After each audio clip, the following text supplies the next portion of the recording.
What's going on, guys? So when it comes to the Bud Light controversy, Aaron Marino, aka AlphaM, an entrepreneur from YouTube and the founder of Teach Hanley and several other companies, has one of the greatest takes that I've ever heard. Bud Light, if you're watching, you really need to go watch his video right now. You might could learn a thing or two. So apparently his grandpa told him some of the best advice I've ever heard, and at the end, I'm going to add an additional advice to it for Mr. Bud Light. When I was 12 years old, I received the single best piece of business advice I've ever gotten from my grandfather, and today, I'm going to share it with you. He's so serious about it, he's even crying. I didn't think I'd get choked up talking about this, but apparently I was wrong. See what I'm talking about? Sorry. Oh, you don't gotta apologize, Aaron. And then he said something that I will never forget. When it comes to business, there's one lesson I've learned over my life, and that is you're either going to feed your family or your ego, but you can't do both. If you don't hear anything I say on this channel, hear this.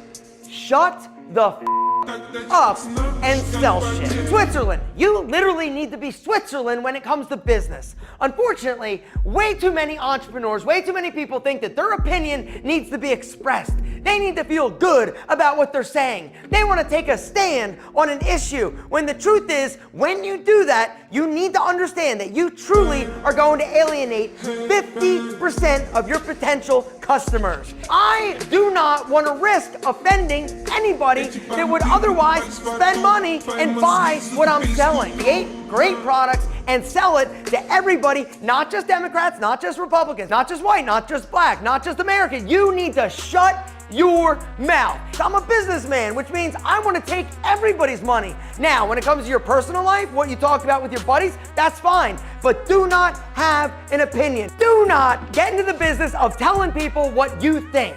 It is one of the things that is going to ruin you or greatly reduce your success. If people are coming to you to buy t-shirts, don't try and tell them how they should act or what they should do or how they've oppressed somebody. Great example. Ready?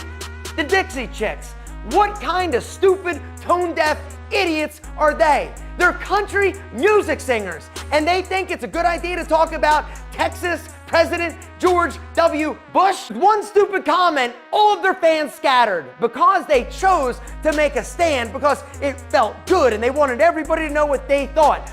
Because you're either going to feed your ego or you're going to feed your family. What do you choose? Don't try and preach to people. Don't try and tell them the way it needs to be. You need to shut the up and sell shit.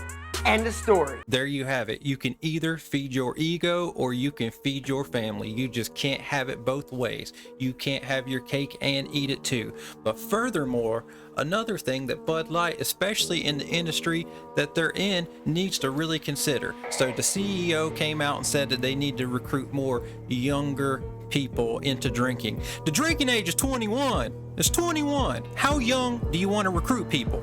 How young, right? Because especially in alcohol, do not talk about religion or do not talk about politics, right? You ever seen a beer commercial with a priest on it or a preacher or an Islamic guy knocking them back? No, you never seen that, right? You do not talk about religion and politics.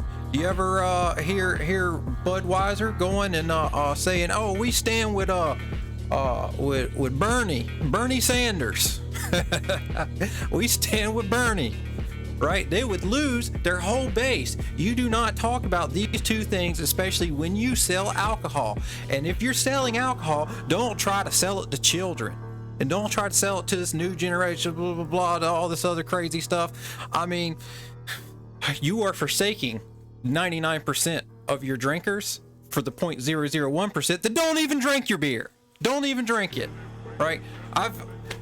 I don't know. Maybe they do, but it's so rare. I've never seen a trans woman, trans man sitting around having a Bud Light. I probably will now. But previously that has not happened. And everyone is switching over to Coors and Miller and all this other stuff. So I mean, they're definitely getting boycotted. I don't know. I think they own Coors too, if I'm not mistaken. I don't know. But anyways, what do you think about what Bud Light has done? Do you think it is fun and quirky and stunning and brave, and it is the move that is going to dart them into the future? Because I don't think this is working out as they intended. Do you have any advice for Bud Light? If so, put it down in the comments. And lastly, if you don't remember one thing from this video, remember this. Don't forget to be good on your way to becoming great. See you at the top.